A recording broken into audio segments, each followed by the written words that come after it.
em parceria com a Agência de Divulgação Científica, um oferecimento do Instituto de Biociências de Botucatu. Começa agora o Por Acaso, onde cada caso é um caso.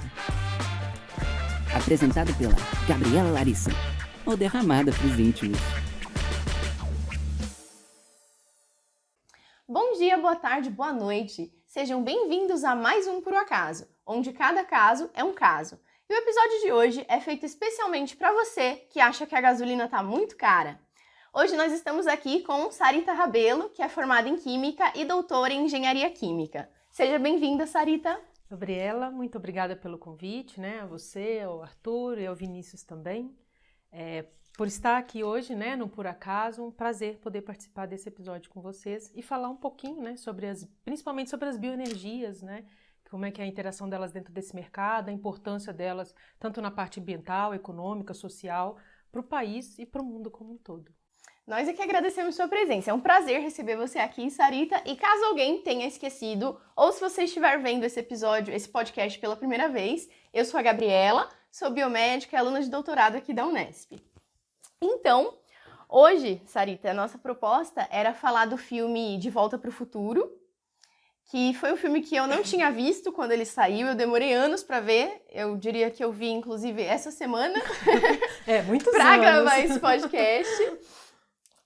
E foi interessante ver como a ficção era feita nos anos 80. Então, para contextualizar quem está em casa, o De Volta para o Futuro ele é um filme da década de 80 e ele tem um menino normal, com uma família normal, que conhece um cientista que cria uma máquina capaz de viajar no tempo. E aí eles vão usar essa máquina, que na realidade é um carro, que é movido à base de plutônio. Eles usam plutônio como fonte energética.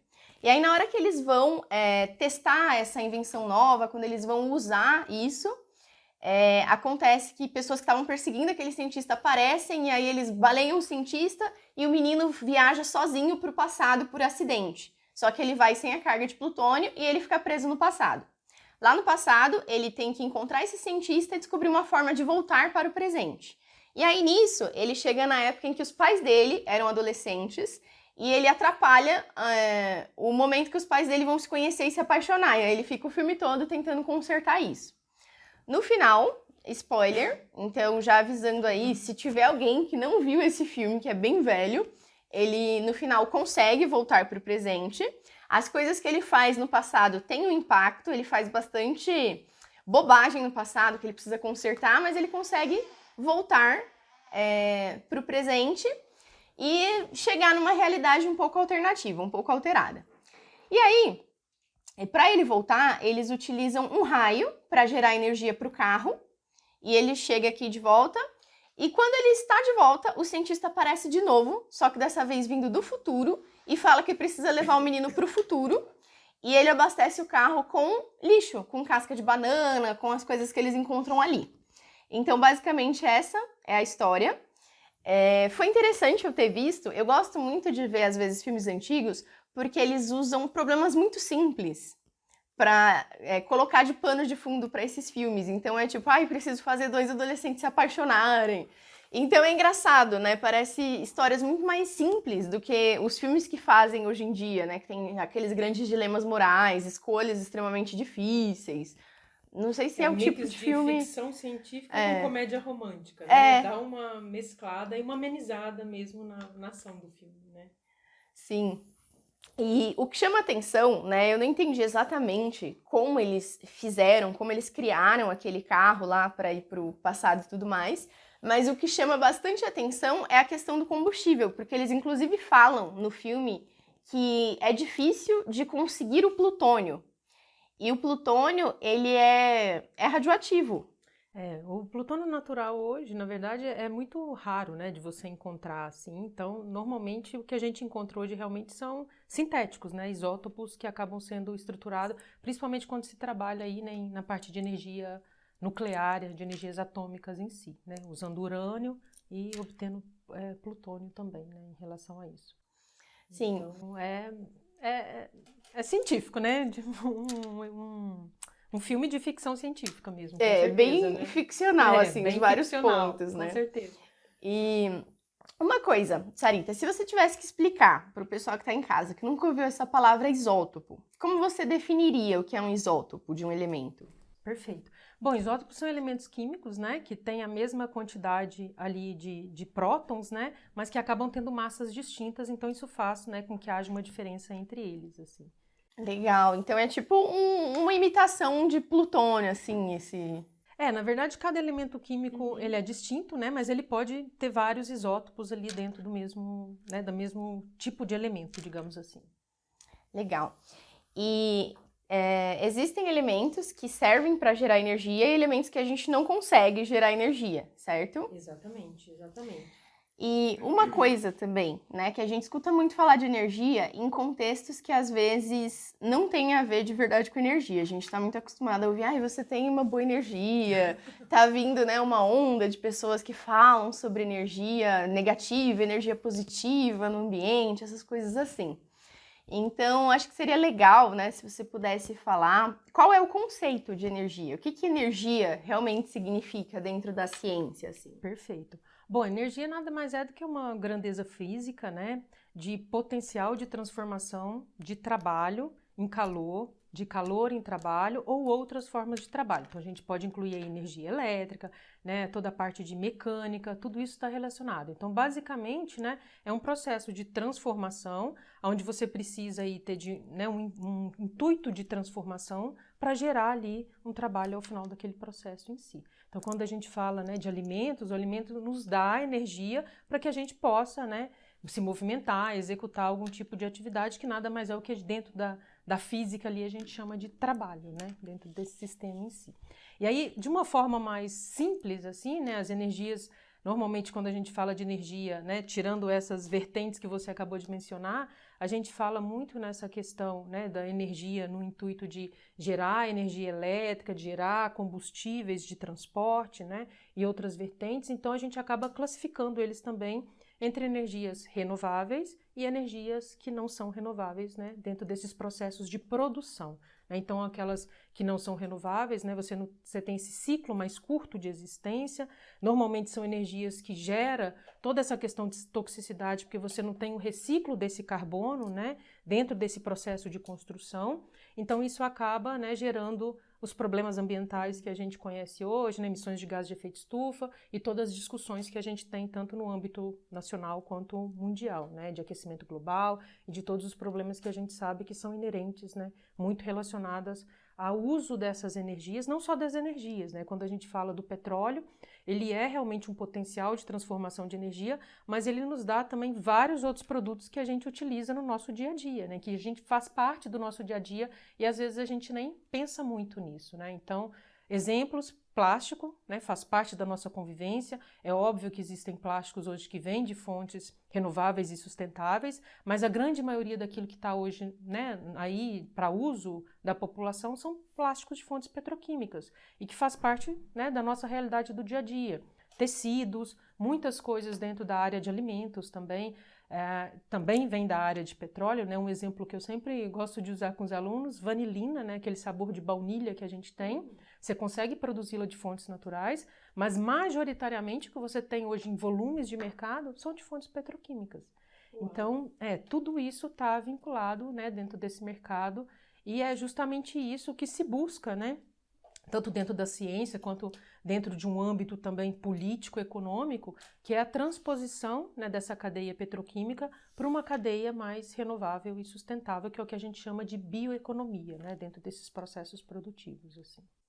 Nossa, esse da vanilina me pegou, não imaginei, gente, nossa! Ixi, olha, se eu te contar quantas coisas que a gente come que vem do petróleo e que a gente veste, que a gente usa, princípios ativos que estão, né, até em produtos cosméticos, tudo vem do petróleo, né? O petróleo a gente não pode também negligenciar da importância dele, né, desde a Revolução Industrial, de tudo que ele traz de benefícios para o setor econômico, né, e não julgar só esse chamariz do problema ambiental, né, porque tem muitas coisas boas, mas hoje em dia, com a revolução realmente, né, da ciência, a gente sabe que tudo aquilo que você obtém do petróleo, você consegue também obter de uma fonte renovável. Então, isso que traz benefícios para esse mercado também. Nossa, que interessante. Tem um meme na internet que colocam assim, Petróleo é feito de dinossauro.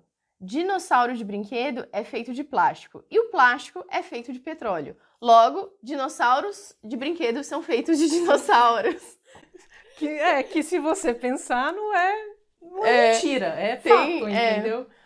Tem esse meme, ele é um pouquinho informativo, então talvez, né, muitas das pessoas que estejam ouvindo já viram esse meme e o plástico já imaginavam, mas nossa, não sabia que era tanta coisa que vinha do petróleo. Hoje tem muito plástico já mercadológico, renovável, né? Tem outras vertentes de plásticos também que não são 100% renováveis e não 100% também biodegradáveis, mas que já tem um pedacinho da cadeia de produção mais verde do que o convencional, né? Então a gente tem o plástico que a gente chama de petroquímico, um plástico que a gente chama dentro do mercado de verde, que ele está nessa interface, e realmente os bioplásticos, os biopolímeros, né? Que estão aqui numa vertente de sustentabilidade, de reciclabilidade, de biodegradabilidade, né? Dentro desses processos em si. Então o meme é verdadeiro até uma parte, porque hoje já existem, né? Plásticos que são interessantes. Já foi mais verdadeiro antes. Não sei se a gente pode fazer muita propaganda, mas, né, existem hoje brinquedos, né, empresas grandes aí de brinquedos que usam plásticos verdes, que já são um pouco mais, né, atrativos em termos de sustentabilidade no desenvolvimento, assim. Exemplo, os Legos da vida, né? Então, o Lego é um brinquedo que hoje já tem um plástico mais sustentável e renovável no desenvolvimento. Não todos, principalmente as peças verdes, justamente por esse chamariz, né, de que o plástico verde se constrói as peças verdes dos brinquedos. Então, tem um pouco desse desenvolvimento. Mas muitas embalagens hoje, na área de cosméticos, muita coisa na área da saúde também. Lixo, né? Muito saco de lixo hoje também já é mais para essa pegada sustentável, até para ter essa questão, né, de biodegradabilidade. Não quer dizer que todos os plásticos de origem fóssil não são biodegradáveis, isso é mentira, né? Às vezes a gente vê muito assim, o fóssil não é biodegradável. Existem sim polímeros que podem ser biodegradáveis, mesmo sendo de origem fósseis, mas é raridade. Mas existe, né, dentro do mercado. Mas é uma vertente bem interessante de desenvolvimento, né? Existem várias formas de você produzir isso, usando diferentes fontes de carbono, micro-organismos, rotas tecnológicas, então tem coisas bem interessantes. Assim. E falando em fontes renováveis, quais são as principais fontes renováveis que são utilizadas na atualidade? Perfeito. As principais fontes hoje utilizadas, né? O Brasil tem um viés muito grande dentro dessas fontes renováveis na produção das bioenergias, né? Então, quando eu falo de bioenergia nada mais é do que uma produção de energia onde eu parto de uma matéria orgânica, que pode ser de origem vegetal ou animal, e para fazer essa transformação de energia, né? Então, esse conceito hoje ele é até um pouco mais ampliado na área da bioenergia, porque além de fazer energia, você pode fazer outros produtos que são sustentáveis e renováveis, como é o caso do polímero que a gente estava falando agora, né? Dos plásticos em si. E isso vai um pouco ao encontro também com a questão do filme, justamente, né? Porque numa parte do filme, como você mencionou, na nossa conversa aqui privada, né? A gente estava falando um pouco sobre o uso depois de outras fontes, né, de matérias-primas orgânicas que também são usadas para combustíveis. Então, apesar do filme ser da década de 80, né, e ser feito, obviamente, de uma forma muito ficção científica, né, de inserir o alimento e fazer aquela produção de energia, mas isso hoje é uma coisa realidade industrial, né? Então, existem hoje empresas que pegam resíduos orgânicos, fazem processos de transformação e promovem o desenvolvimento de um combustível que pode ser usado para abastecer veículos de médio e grande porte. Então, isso é uma realidade, já existe isso comercialmente, né?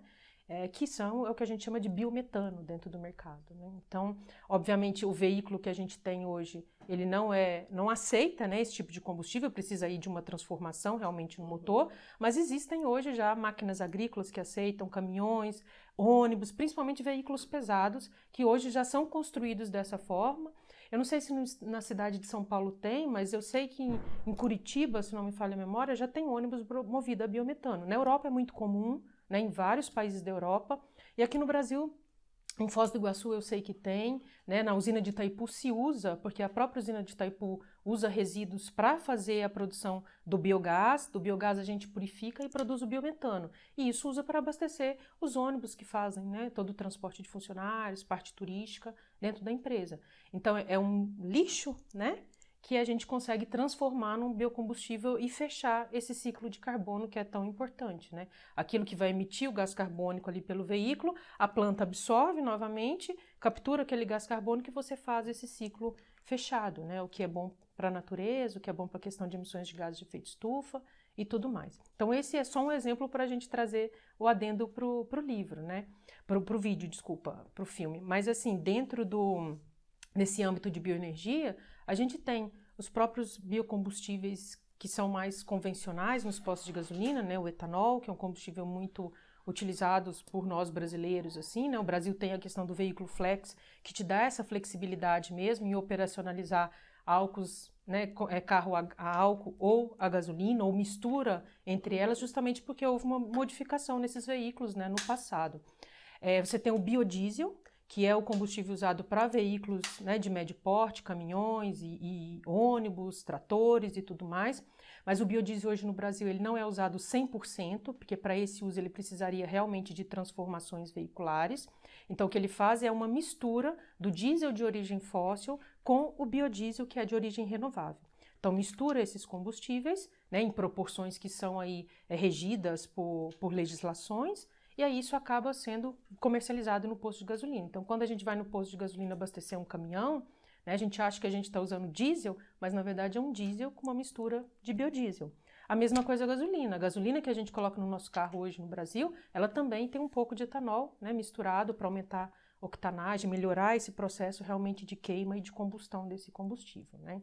Então, além desses dois, né, que é o biodiesel e o próprio etanol, a gente tem também o próprio biogás, biometano que eu mencionei.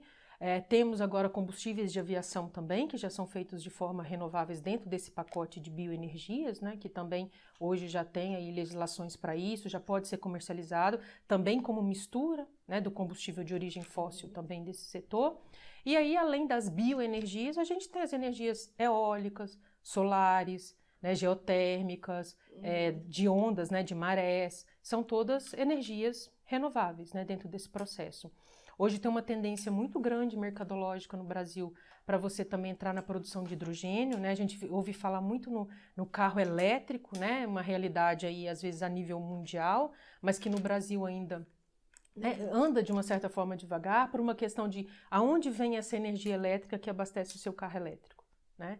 De quem é essa fonte de energia? Entende que ela precisa ser uma energia renovável para que isso seja sustentável dentro do processo. E a construção dessas baterias também, em alguns momentos, são muito poluentes, assim. Então, o Brasil tem uma vertente muito interessante de instalação, né? Ninguém nega que a eletrificação é o caminho realmente do futuro, mas existem formas de você fazer isso mantendo toda a questão de sustentabilidade, de processos, né? E essa preocupação ambiental que eu acho que é o que está por trás, né, do desenvolvimento disso. Os combustíveis são os maiores poluidores aqui dentro do país. Se você pega quais são as maiores emissões de gases de efeito estufa, estão vinculadas, né, a veículos de transporte, né? Então, de uma certa forma, melhorando esse mercado, você melhora toda essa parte ambiental, né? Então, acho que isso é importante, assim. Nossa, que legal. Falei muito, né? Não, ótimo, ótimo. Estamos aqui para ouvi-la. Uma questão. Na bioenergia, então, você sempre vai usar uma matéria-prima orgânica. Tem algum critério que essa matéria-prima orgânica precisa cumprir para poder gerar uma bioenergia? Na verdade, assim, quanto melhor for a qualidade da sua matéria-prima, né, obviamente o seu produto vai ter ali, né, uma rota de desenvolvimento mais barata, porque lembra que quando a gente fala de biocombustível, a gente está falando de commodity, basicamente, né, de coisas que precisam de grandes volumes para ser fornecido para dentro desse mercado. Então, quanto mais caro se torna esse desenvolvimento desse processo, mais caro vai chegar lá ao final da cadeia para o consumidor, e isso, de uma certa forma, vai impactar, né, o uso desse combustível dentro do mercado. Então, a qualidade é uma preocupação, né? Existem normas e legislações a se seguir. Então, por mais que você esteja trabalhando com uma bioenergia, ela precisa ter a mesma qualidade de uma energia de origem fóssil, né, dentro desse mercado. Então, isso são preocupações. E aí vai depender muito mesmo de tudo aquilo que você pode fazer de transformação, né, em termos de rota tecnológica. Você já ouviu falar, né, assim como os telespectadores, sobre tecnologias de segunda geração de combustíveis? Não. Na verdade, hoje dentro do mercado, a gente tem 4 gerações de biocombustíveis, né? Então, a gente começa da 0 e vai até a número 4. Então, nossa grande realidade, não vou dizer que é a única, porque já tem coisas na segunda geração, é a primeira geração, que é aquilo que você consegue produzir em grandes volumes, né, com rotas muito eficientes e muito interessantes, mas que ainda tem uma certa competitividade com o setor de alimentos. Então, como é que o Brasil faz etanol hoje, né, dentro desse mercado? Usando cana-de-açúcar, que é uma matéria-prima considerada do setor de alimentos, porque a gente faz açúcar de mesa, né? Além de várias matérias-primas, né, que são direcionadas para setores que trabalham com açúcar como fonte de carbono, né, e aquilo gera outros produtos mercadológicos.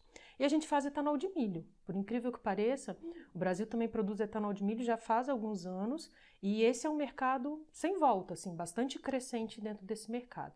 Então, e o milho também é o quê? Uma fonte de alimento, né, para muitos mercados, tanto de humano quanto de animal.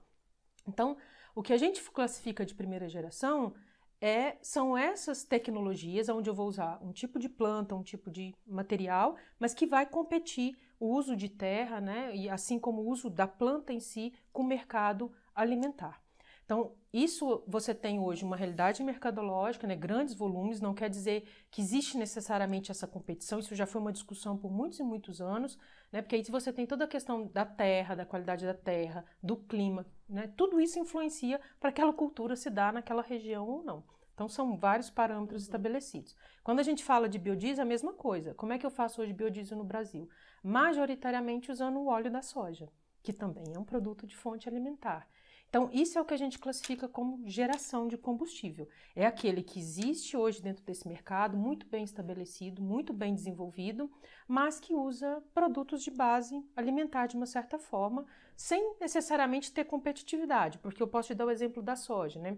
Como a gente faz biodiesel de soja? Muitas vezes é um excedente do mercado de óleo, né, do grão e do óleo extraído, que acaba sendo direcionado para esse mercado de biodiesel. Então, ao invés, às vezes, de você, né, armazenar aquele produto, ou mesmo, às vezes, fazer uma exportação desse material quando o valor não está atrativo para o produtor, você consegue transformar num produto acabado. E sempre quando a gente transforma, concorda que a gente vai incorporando valor naquele produto, né? Com certeza o grão de soja é muito mais barato do que o biodiesel que está sendo produzido no final da cadeia, porque eu tenho transformações daquilo e aquilo vai agregando valor dentro do mercado.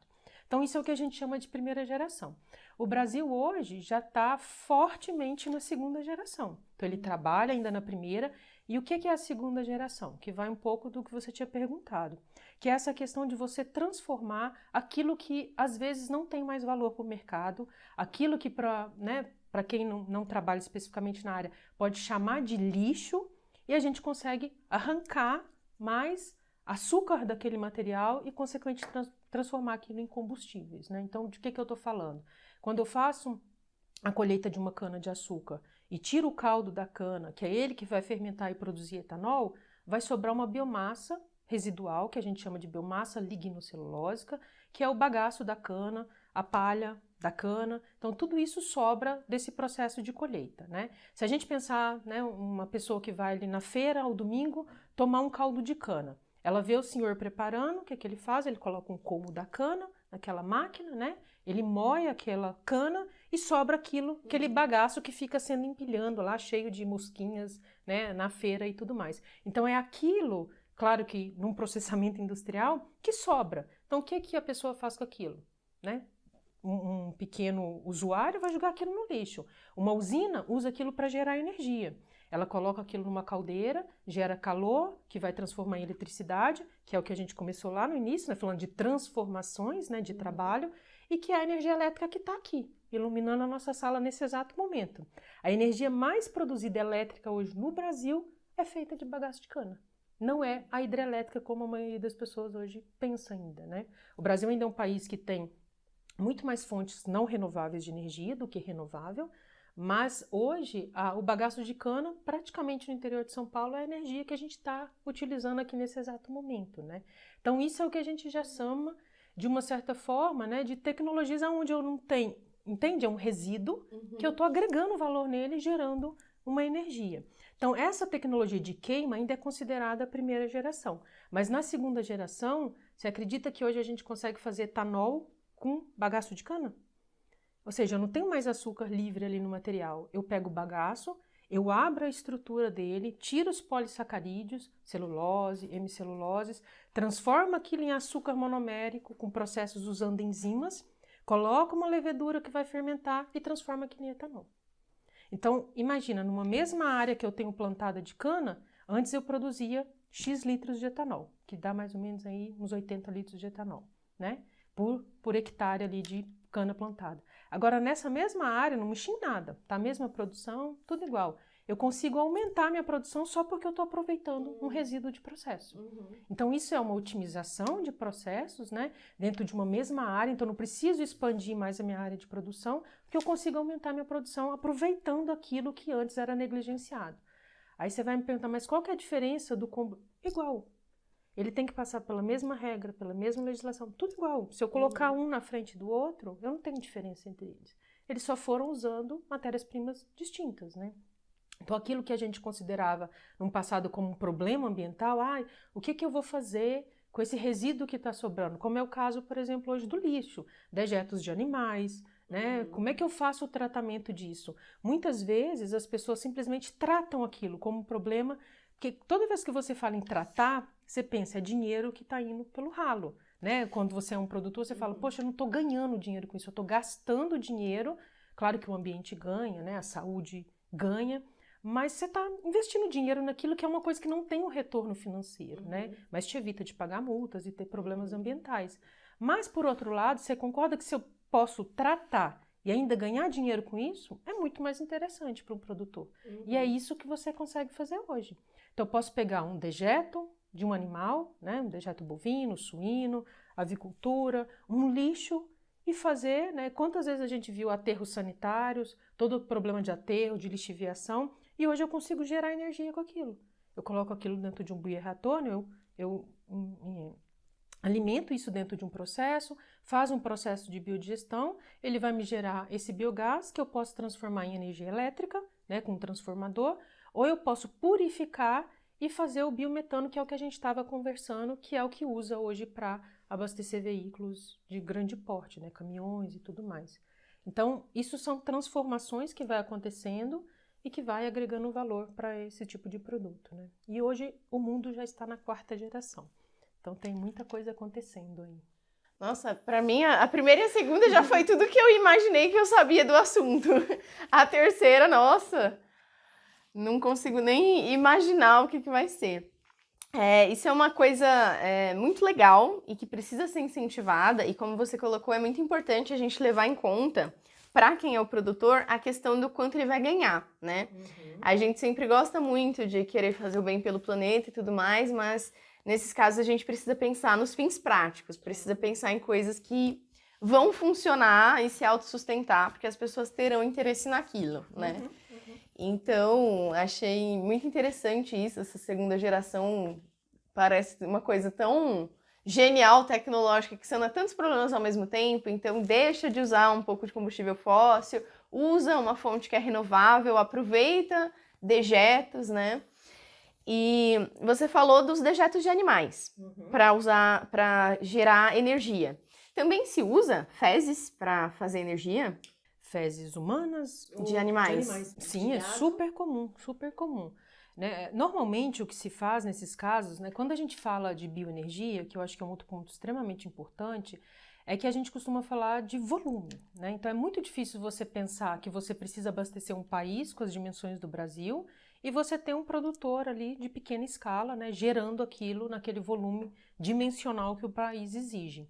Fora as legislações, fora leilões governamentais, porque tudo isso tem regras e regimentos muito sérios, né? Então é muito complicado, mas muitos pequenos produtores, às vezes até mesmo trabalhando em cooperativas, conseguem fazer biodigestão, que é esse processo, né, de aproveitamento de energia, principalmente de dejetos. Isso ainda é considerado primeira geração de combustíveis, né, por essa trivialidade realmente de execução. E você consegue fazer isso em pequenas propriedades rurais para gerar sua própria energia. Isso é possível, é legislado, então não há nenhuma ilegalidade nisso, né? Então o produtor pode, com valor financeiro muito baixo, construir esses bioreatores, ou mesmo comprar pronto. Hoje você encontra no mercado até de materiais plásticos muito simples, mas normalmente os produtores constroem, vão descendo, né? Vai lavar o seu curral, vai lavar a sua parte de confinamento, desce toda aquela lama, né? Aquele dejeto para esse tanque. Esse tanque vai ter micro-organismos que vai começar a processar essa matéria orgânica e vai gerar, né, esse biogás dentro do sistema. Ele faz a transformação disso em energia elétrica e ele pode usar dentro da própria unidade rural dele. É para aquecer. Isso é muito comum para você fazer quando você tem pessoas que criam galinhas, né, pintinhos, onde você precisa de um aquecimento desses animais, porque eles acabam morrendo, né, nessa situação. Então é muito comum, ao invés de você comprar a energia da rede elétrica, você mesmo pode gerar a sua própria energia dentro desse sistema, né, e manter aquilo ali, a sua fazenda, a sua propriedade. Então, às vezes você não está lucrando, mas você está economizando, né, numa energia que você teria que comprar de uma concessionária. Então, isso também hoje é muito comum e totalmente possível de se fazer, assim. Nossa, que legal. Tem muitas pessoas que já fazem isso hoje em dia, assim. Me falaram que tem um episódio daquele desenho do Rick and Morty em que eles usam o pum para gerar energia. Acho que esse já seria um pouco mais complicado, mas não tão impossível assim, né? Por causa da dificuldade de armazenar? Imagino que sim. É interessante.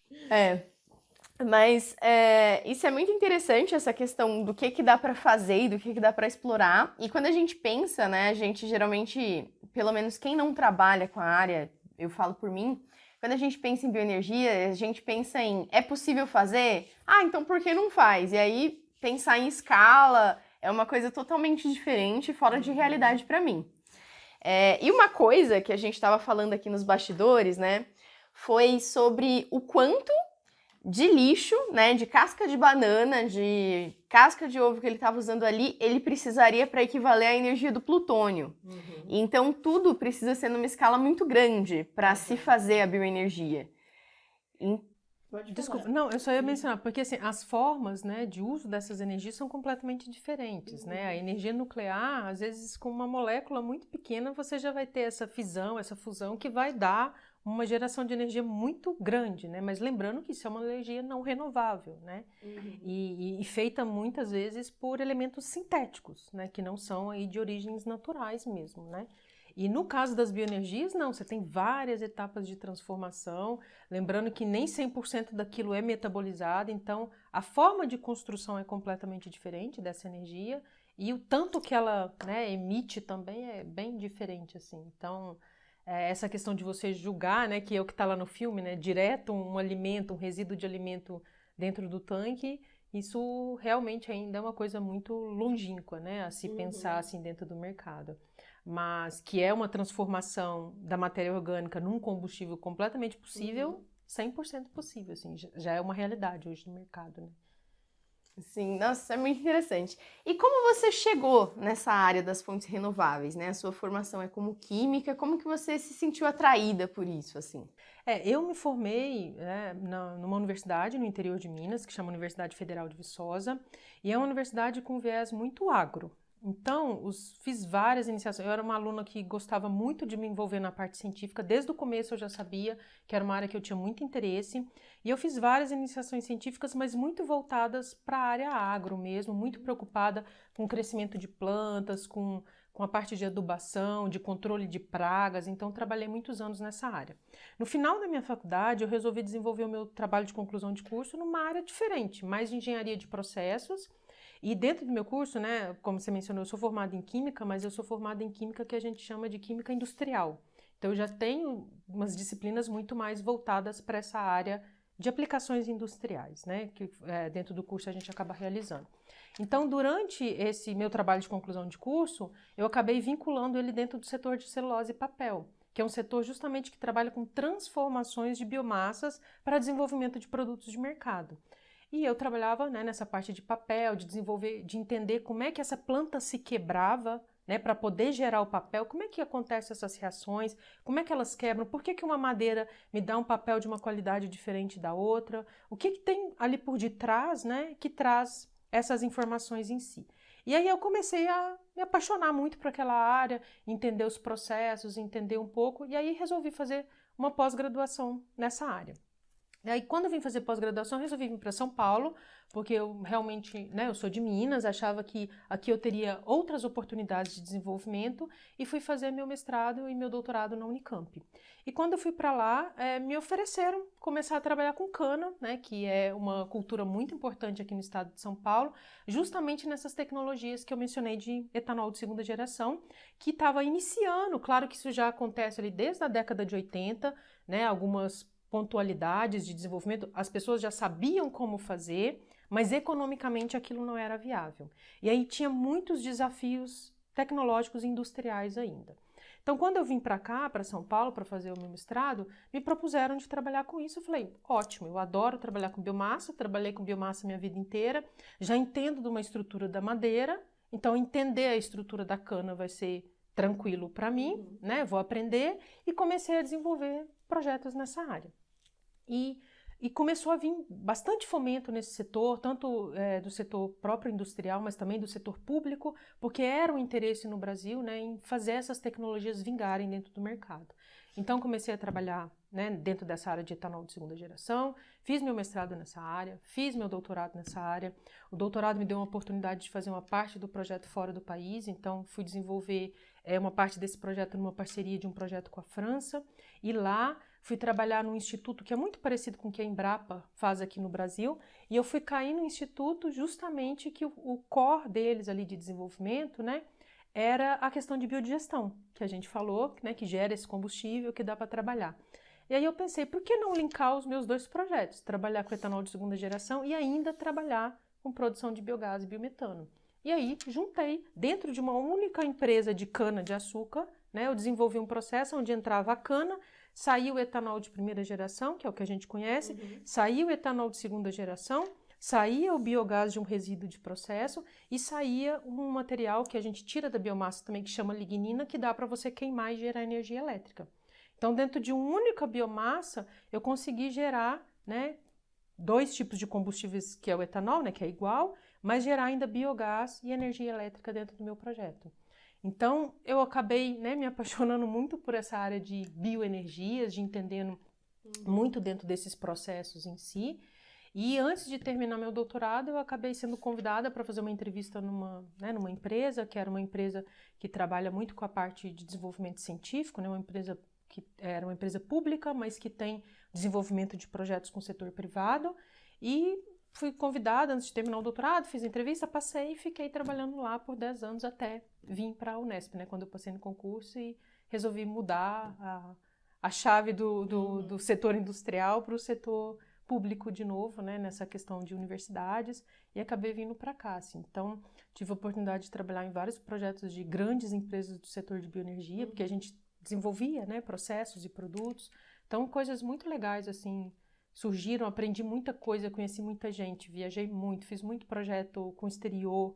Então, tive a oportunidade de ver o que acontece nesses âmbitos de bioenergia fora do país, né, o que acontece dentro desse mercado, fazer essas comparações internas mesmo, né, entender por que às vezes num lugar é mais valorizado que no outro, né, como é que as pessoas ainda compreendem muito pouco isso, né, e a importância que isso tem para a nossa existência aqui agora, né, o quão isso beneficia o país nesse sentido, assim. Então, muito interessante. Que legal. E nessa sua jornada, teve alguma fonte de energia, alguma matéria-prima que você viu sendo utilizada que você não esperava, que te surpreendeu, assim? Que você falou, nossa, não acredito que eles estão usando isso.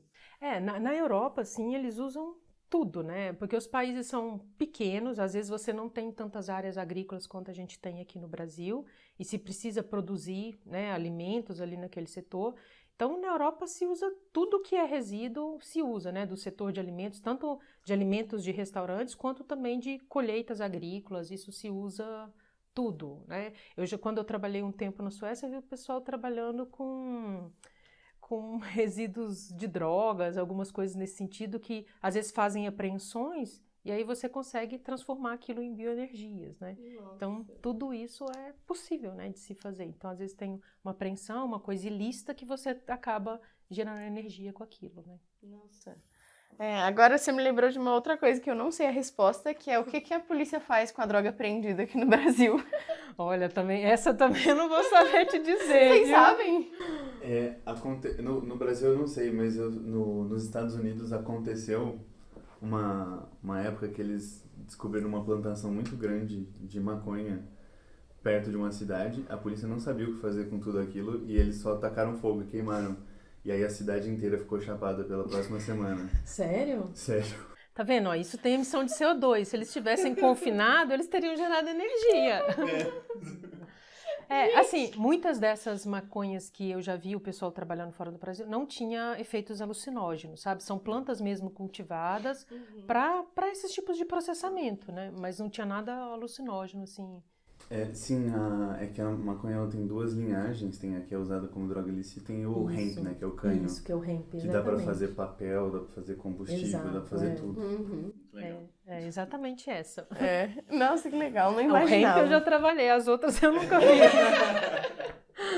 Eu não imaginava que dava pra fazer com tanta coisa assim.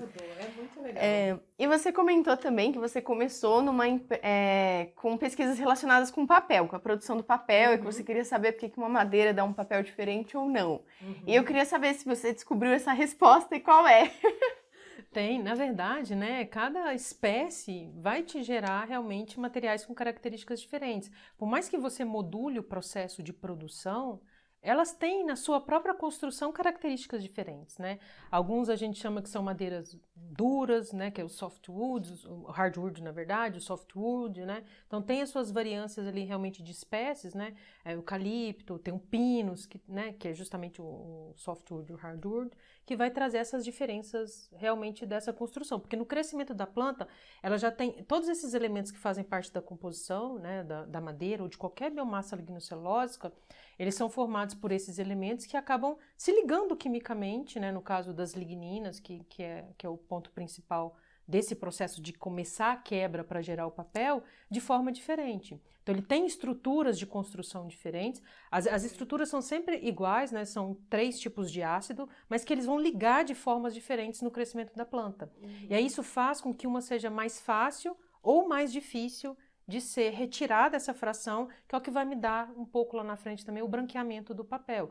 Então eu posso chegar em papéis que é o que a gente chama de alvura, né, que é essa passagem da luz para essa coloração branca que a gente está acostumada, mas eu posso chegar em papéis com alvuras muito similares, mas eles vão lá por detrás, o que acontece no setor industrial, precisam de reações completamente diferentes, o que vai fazer com que um fique mais caro do que o outro, com que um tenha características diferentes do outro. Por mais que eu module esse processo, sempre um vai ficar diferente do outro, porque a origem, né, daquela madeira é diferente uma da outra.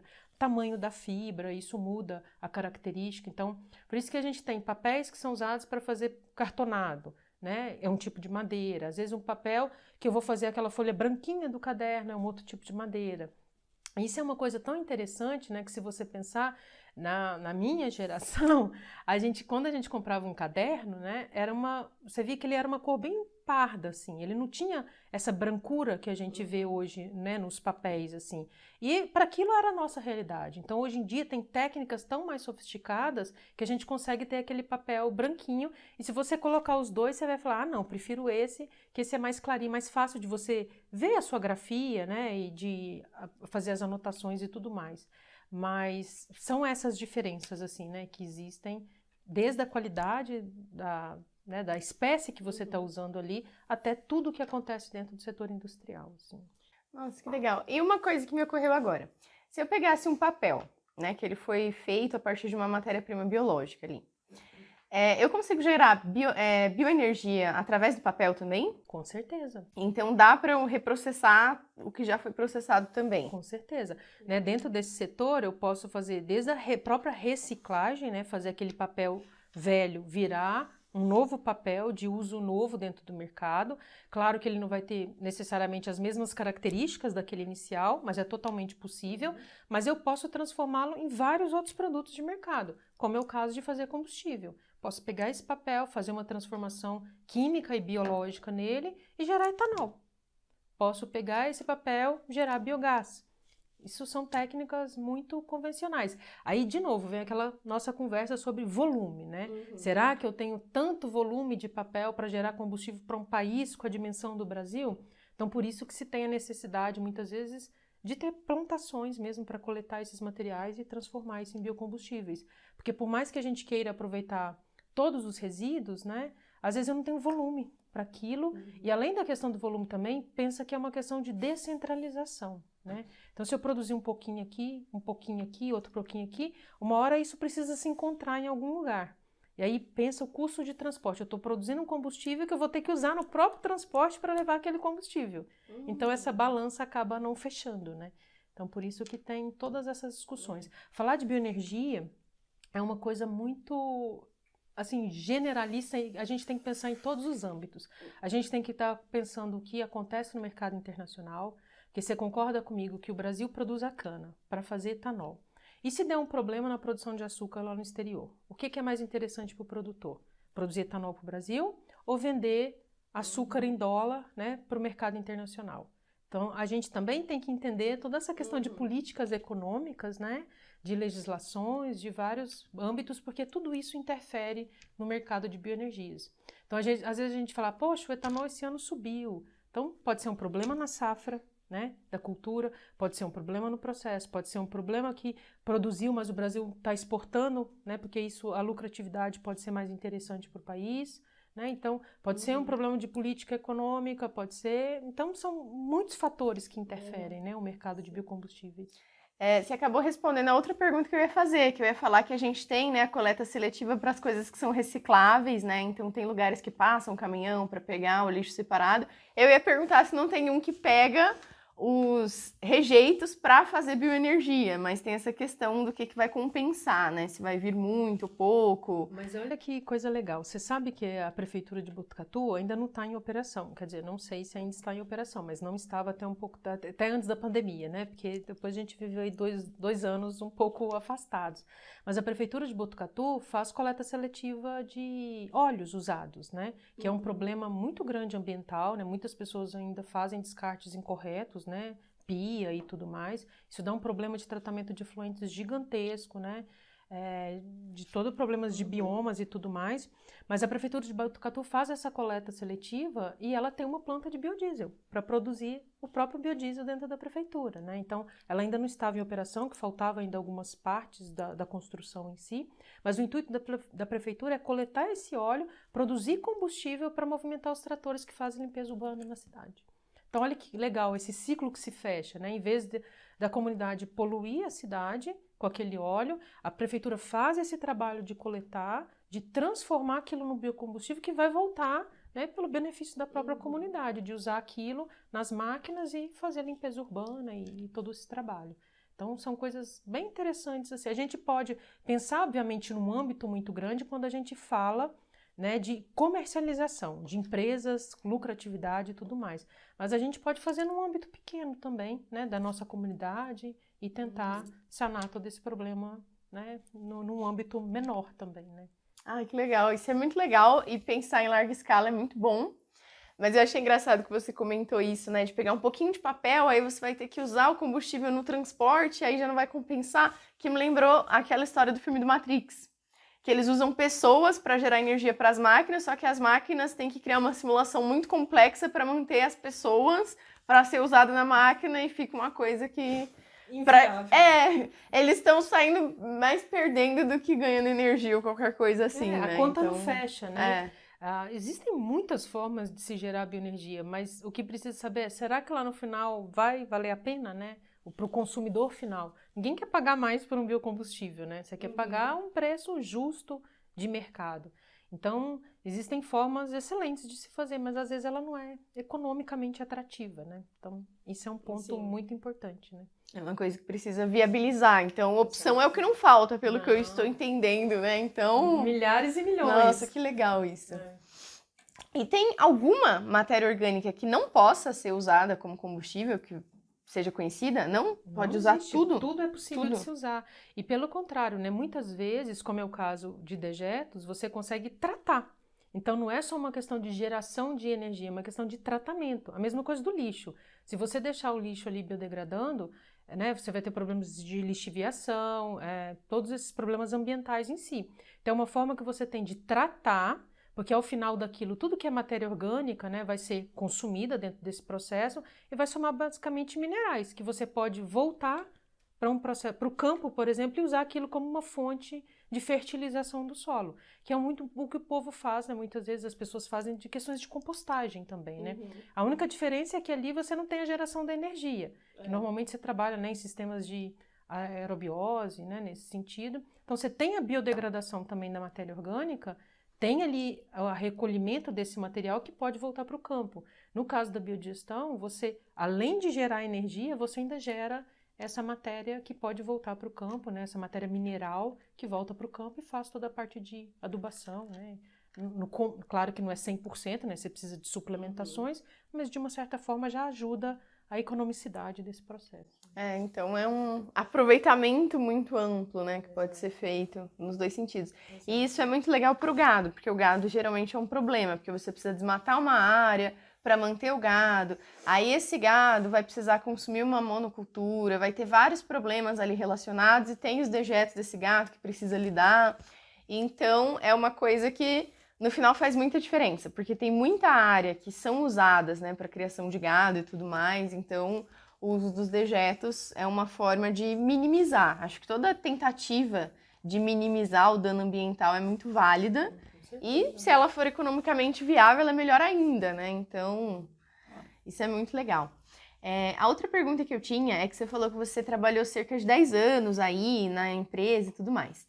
Eu queria saber se isso faz diferença para a sua atuação como pesquisadora, essa visão mais assim do mercado. Industrial. Isso. Eu particularmente acho que faz diferença tanto na minha parte científica e acho que faz também na minha didática, né, nos meus ensinamentos para os meus alunos, porque eu consigo, as disciplinas, um pouco das disciplinas que eu ministro são justamente relacionadas a essas temáticas de transformações de biomassas em produtos industriais, sempre com essa vertente, né, de questionamento, o que vem do petróleo que eu consigo transformar de uma fonte renovável e sustentável, e também toda a parte de bioenergia que também estão relacionadas. Então acho que essa minha experiência, essa vivência industrial me traz até uma leveza nas disciplinas de trazer cases, de trazer coisas que eu já vivenciei dentro do setor, trazer um pouco mais dessa realidade industrial para as disciplinas, né?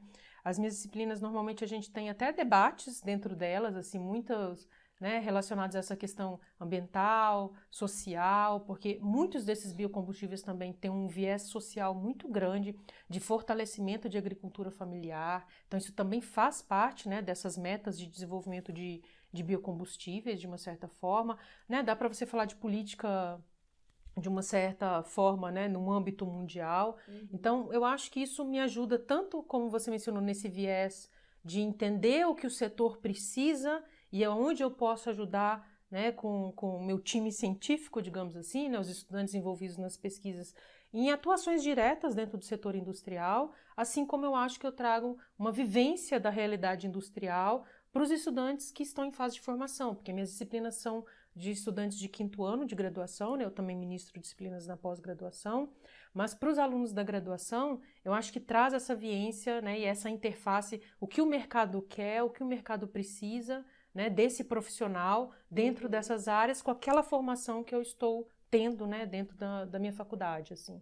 Então, né, eu acho que agrega bastante, né, eu me sinto agregadora, né, nesse sentido, assim. Eu acho que isso é muito legal e eu aposto que os alunos devem gostar muito, né? Porque, principalmente na graduação, geralmente isso é uma queixa que aparece, que os alunos falam, não, mas onde que eu vou aplicar? Porque tem coisa que nem sempre é tão clara, né? Onde você aplica, como é que você faz. Então, acho que os alunos devem se divertir muito, assim, na sua disciplina, né? São disciplinas, assim, muito diferentes, né? Na verdade, né, essas novas ingerências de cursos de engenharia, eles vêm com um viés muito tecnológico e com áreas distintas de atuação, então o aluno não precisa ser bom só nisso. Ele pode ser uma pessoa generalista, plural, né? Mas que entenda um pouco de cada coisa, porque o mercado às vezes pede isso, né? Uma pessoa que não sabe só isso, mas que tem uma visão macro, né, dentro daquele mercado. Então, é uma dessas disciplinas de um ponto específico de atuação desse profissional, mas eu acho que é uma disciplina, que são disciplinas, né, não é só são disciplinas interessantes, assim. Acho que os alunos saem com uma outra visão, assim, né, do que é o setor, de como eles podem contribuir para o crescimento daquele setor, o que o mercado almeja. Então, acho que tem coisas interessantes, assim. E eu acho que deve ser, sim, uma disciplina que deve agregar muito, que os alunos devem gostar bastante. E os fãs pediram para perguntar qual será a próxima fonte de energia que vai mudar a forma que a gente lida com o mundo. Porque, geralmente, as transformações sociais, né, as mudanças de fonte que são usadas, estão pautadas em descobertas recentes que foram feitas. Então, tem alguma coisa que você acha que vai ser descoberta, que vai mudar a forma que a gente enxerga isso, que a gente faz tudo? Na verdade, né, o que o mundo tem observado muito hoje é a questão de uso do hidrogênio, né? Muitas vezes o hidrogênio hoje tem sido... Até no Brasil já existem realmente empresas que trabalham, né, com produção de hidrogênio que a gente chama de hidrogênio verde, que é um hidrogênio feito a partir de eletrólise da água. Então você pega a água, né, faz esse processo de quebra e gera o hidrogênio, que o hidrogênio ele é um combustível muito versátil porque ele serve tanto para geração de energia elétrica quanto também para energia de transporte, né, veicular e tudo mais. Então é uma vertente muito interessante e existe dentro dessa vertente do hidrogênio verde o que a gente chama de hidrogênio musgo, que ele é feito a partir de biomassas residuais, a bioenergia. Então, além de eu fazer, porque quando eu penso de eletrólise de água, eu penso que eu preciso ter água. E será que no futuro eu tenho, né, isso tão disponível e tão acessível? Então, eu posso fazer o próprio hidrogênio, que a gente, né, categoriza de uma forma diferente, ele está dentro do verde, mas é o verde musgo, que é o hidrogênio feito a partir de processos de biodigestão. Então, da mesma forma que eu faço hoje o biogás, eu consigo, dentro dessa rota microbiológica ali, fazer com que aquele processo direcione para a produção de hidrogênio. Então, isso é uma tendência muito forte, existem várias interfaces governamentais pleiteando que isso seja desenvolvido dentro do país. Então, isso é uma tendência forte de mercado, assim. Mas eu acho que, de uma forma geral, as bioenergias são tendências de futuro, né? Principalmente em países como o Brasil, né? Que é aquilo que a gente estava falando. Quando você fala em eletrificação de veículos, né, é muito complicado de você falar isso num país dimensional, né, como é o caso do Brasil. Então, essa questão de biocombustíveis, eu acho que é uma tendência muito forte aí por muitos e muitos anos, e o país tem tudo para... O país é líder, né? Na verdade, o Brasil não é o maior produtor de todos os biocombustíveis, mas o Brasil tem uma tendência muito forte mercadológica, né, de se produzir isso. Né? Faz muitos e muitos anos que já se faz. Sabe quando foi instalado... Quando fizeram os primeiros testes de etanol no Brasil? Faz ideia de quando? Não. 1920. Então, quando a gente fala de etanol, a gente pensa na época do pró-álcool, que foi na década de 70, né, que começou essas transformações de carros a álcool, mas o Brasil já sabe fazer etanol desde a década de 20. E aí, ao longo dos anos, isso foi passando por transformações, altos e baixos, né, a todo momento. De novo, porque depende de milhares de fatores, né? Mas eu acho que isso sempre vai ser uma tendência futurista, né? Trabalhar com bioenergia, principalmente com todos os problemas ambientais que a gente sabe, né? Toda a questão de gases de efeito estufa, isso está dentro, né? De todos os protocolos da ONU, então tudo isso é fomentado, né? Da Agência 2030, da Agenda 2030, então isso está sendo sempre fomentado, assim. Nossa, adorei. Eu ia falar uma coisa só. Uma coisa muito legal, eu vi num documentário sobre o cara que inventou o combustível chumbado, né, a gasolina mesmo, só que com chumbo, que naquela época, que foi um dos primeiros combustíveis a ser feito, eles já estavam considerando o álcool, só que o álcool era muito caro de fazer. Então o cara fez esse negócio que a gasolina ela era muito volátil e ela causava explosões muito grandes no motor. Exato. E aí isso prejudicava o carro. Exato. E eles queriam fazer uma que explodisse menos, que fosse mais eficiente. E aí, o primeiro que chamou a atenção foi o álcool, que resolvia todos os problemas, ia ser super eficiente, só que era muito caro. Aí o cara foi lá e colocou chumbo na gasolina. Extremamente poluidor. Extremamente tóxico. Esse cara morreu de envenenamento por chumbo, e mesmo assim ele foi em rede nacional e bebeu um copo da gasolina pra provar que, ela é limpa, não faz nada não. O cara é louco. E você sabe como é que resolveu esse problema da gasolina hoje? Isso que você falou de estourar, né? O que a gente chama de índice de octanagem. Sabe como é que isso resolveu hoje? Como? Colocando etanol na gasolina. Faz sentido. Né? Então, o que se faz hoje? Você tirou toda essa questão de chumbo, de enxofre, que era justamente isso que você falou, para segurar, né, essa questão da combustão, e aí você colocou o etanol no meio. Sim. Então, o etanol faz hoje esse papel, né? Além disso, a nossa gasolina é um pouquinho menos poluidora porque ela tem um pouco de etanol, né, misturada dentro desse processo. Então, isso que você falou é fato, e isso ficou aí no mercado por muitos e muitos anos, até o etanol passar a ser misturado, né, nesse problema aí da época do pró-álcool, que é outra geração, não é da época de vocês. Sim, nesse documentário eles falam que até hoje ainda tem quantidades enormes de chumbo no ecossistema, na atmosfera, por causa daquela época, por causa das ações desse cara. E a gente não tem nenhuma perspectiva de quando a gente vai conseguir reduzir isso ou diminuir a níveis seguros. Com certeza. E esses elementos ainda, hoje, Arthur, eles fazem parte da própria gasolina, porque a gasolina vem do petróleo. Sim. E esses elementos existem ali nesse processo de fracionamento do petróleo para separar os combustíveis, né? Então, isso está ali no material. E além dessa questão do ciclo de carbono que não se fecha, que eu estou usando uma fonte não renovável, ainda tem essa questão de emissões de poluidores, né? De NOx, de SOx, que são, né, essas questões das chuvas ácidas, que provocam chuvas ácidas, que provocam toda a questão do efeito da camada de ozônio, que o biocombustível não tem, né? Então, ele além de renovável, ele ainda minimiza todas essas questões de poluição. Então, apesar de se ter tirado o chumbo, ele ainda continua sendo problemático por causa desses outros elementos que fazem parte do petróleo, né? Sim. Isso foi uma grande sacada do filme também, porque ele começa usando uma fonte não renovável, né, meio radioativa, e quando ele vai para o futuro, ele volta com um carro abastecido com biomassa. Isso também é uma das mensagens que chegam junto com o filme, né? Então, isso, acho que fala um pouco, né, da pergunta que o Vinícius tinha feito aqui em off, que é justamente isso, né? Isso já é uma transformação, né? Você pensa ali numa energia que é nuclear, que não é renovável, né? E aí você já, no final do filme, já fala, olha, o futuro, de uma certa forma, eu vou voltar com uma energia renovável, mais verde, né, e sustentável. Isso foi legal, acho que foi o grande acerto deles, porque o resto das coisas que eles imaginavam no futuro não aconteceram. Então, o futuro deles, eles tipo, foram da década de 80 para 2015. E aí eles acharam que ia ter carros voadores, coisas assim, e foram coisas que não tivemos, né? Realmente Tivemos outras formas de tecnologia que eles não imaginaram na época, mas o carro voador não chegou. Mas o celular, por exemplo, o smartphone, foi um grande avanço, né? Um exemplo aí de tecnologia que eles não previram no filme até o momento que eu assisti. Isso é um dos pontos que eu ia te perguntar, porque faz muitos anos que eu assisti o filme, na verdade, né? É um filme da década de 80. Me lembro que eu assisti ele quando eu era adolescente, mas na época realmente a gente... Sempre quando a gente via desenho, filmes, a gente tinha esse viés, né? Será que nessa época estará assim como mostra nos filmes? Será que realmente eles preveem o futuro, né? E realmente, quando chegou 2015, não tinha metade, mas eu ia te perguntar justamente isso, se tinha a questão dos celulares já tão evoluídos, né? Essa vida cibernética na palma da mão, ou se ainda era coisas triviais, né? Não era na palma, mas tinha o carro voador, tinha videoconferência, que eles faziam chamada pela televisão, né? Isso aí foi uma coisa que... Aí teve algumas coisas que acertaram, outras coisas que não acertaram. Tinha o skate voador também, esse eu achei... Você sobe no skate, aí ele solta um fogo e sai andando, assim. Tá perto do que a gente vê dos... Não sei se é patinete que chama, mas usa em shopping, os seguranças de shopping usam... sei qual é. Mas não voa, né?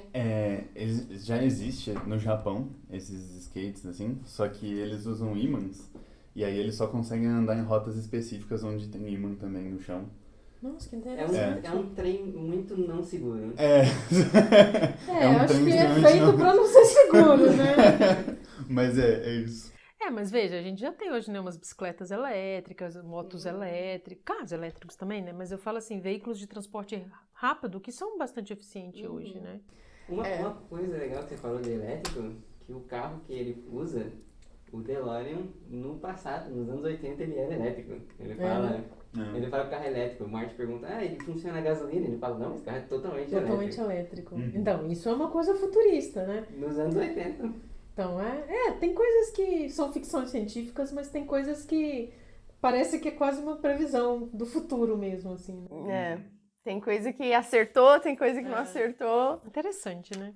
Mas é um filme bacana, é gostoso de ver, assim, filme antigo e ver o que aconteceu no final, né? Tipo, essa previsão de futuro agora que já passou muita coisa. E a gente comparar o que eles imaginavam. Algumas coisas muito bobas, assim. Outras coisas, nossa, acertaram super. Que interessante. Legal, é legal mesmo. Mas eu gostei muito de saber dessa previsão de uso do hidrogênio, principalmente desse verde musgo, né? Que era uma informação que eu não sabia, uma surpresa atrás da outra. Tô adorando esse episódio. É que somos de áreas bem distintas, Sim, né? Então é acho muito que o legal aprendizado é isso. mútuo sempre, né? Sim. É muito legal essa área que eu tenho tão pouca afinidade. Acho que você trouxe colocações super interessantes pra gente. E acho que por hoje a gente vai ficando por aqui. Muito obrigada, Sarita, pela participação. E obrigada a todo mundo que acompanhou o episódio até o final. Tchau, tchau! Tchau, pessoal! E foi isso. Muito obrigado por nos ouvir. Siga a gente nas redes sociais para não perder o próximo episódio. Nós estamos no Instagram, no @puracaso.cast. Te vejo na próxima.